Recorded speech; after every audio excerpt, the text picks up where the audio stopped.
எல்லாரும் எப்படி இருக்கீங்க? இப்போ வந்து கேழ்வரகு வந்து பக்கோடா எப்படி செய்யலான்னு பார்க்கலாம்.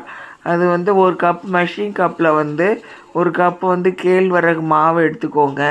அதே கப்பில் பாதி கப்பு வந்து பச்சரிசி மாவு எடுத்துக்கோங்க. இது விருந்தார ஆட்சி சமையல் தமிழ். இது சப்ஸ்கிரைப் பண்ணுங்க. நன்றி.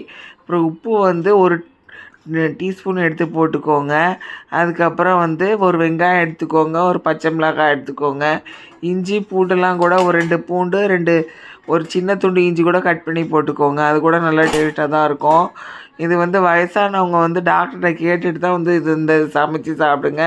எண்ணெயில் வந்து கொஞ்சமாக அப்படி செஞ்சு சாப்பிட்லாமான்னு கேட்டுட்டு சாப்பிடுங்க. அப்புறம் பச்சை மிளகாய் வெங்காயம் போட்டாச்சு. நல்லா வந்து அதை கிளறி விட்டுக்கோங்க. தண்ணி வந்து எடுத்து கொஞ்சம் கொஞ்சமாக ஊற்றி ஊற்றி பிணைஞ்சி, அப்புறம் வந்து இந்த பதம் வந்து இந்த நெய் ஒன்று ஒரு ஒரு ஸ்பூன் போடணுன்னா போட்டுக்கோங்க. சோடாப்பு வந்து ஒரு பிஞ்சு வந்து உங்களுக்கு போட இஷ்டம் இருந்தால் போடுங்க, இல்லைன்னா விட்டுருங்க. அதுக்கப்புறம் வந்து இந்த நல்லா வந்து பதம் வந்து இந்த அளவுக்கு நல்லா பதம் வரணும். இந்த பதம் வந்ததுக்கப்புறம் ஒரு சட்டியில் வந்து சன்ஃப்ளவர் ஆயில் தான் நான் ஊற்றிருக்கேன். அதை ஊற்றிட்டு கேஸ் ஸ்டவ் ஃப்ளேம் மீடியத்தில் வச்சுட்டு ஒரு சின்ன மாவு எடுத்து அதில் போடுங்க. நல்லா கொதி வந்துருச்சானே நல்லா அப்படி முறையாக முறைச்சி வரும். அப்படியே சல்லுன்னு ஒரு மாதிரி முறைச்சி வரும். அந்த ஆயில் வந்து நல்லா ஹீட் ஆகிடுச்சின்னு அர்த்தம். அப்புறம் வந்து அந்த இதை மாவெல்லாம் எடுத்து இந்த மாதிரி கையில் எடுத்து இப்படி டக்குன்னு போட்டு விட்ருங்க.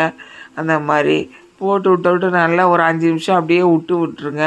நல்லா முறையாக வரும். கடைசியில் எல்லா முறையும் நின்றுட்டுனதுக்கப்புறம் லேசாக கிண்டி விட்டுட்டு நல்லா கிண்டி விடுங்க. கிண்டி விட்டுட்டு அதுக்கப்புறம் வந்து அதை வந்து நல்லா ஃபுல்லு நின்றதுக்கப்புறம் அதை வந்து எடுத்துருங்க. எடுத்துட்டு அதை எடுத்து தட்டில் வச்சுருங்க.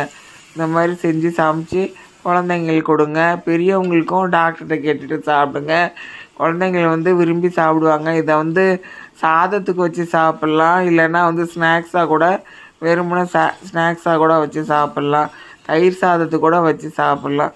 உங்களுக்கு பிடிச்ச மாதிரி இந்த மாதிரி சமைச்சு சாப்பிட்டு உங்கள் கமெண்ட்ஸ் எல்லாம் எனக்கு அனுப்புங்க. நன்றி.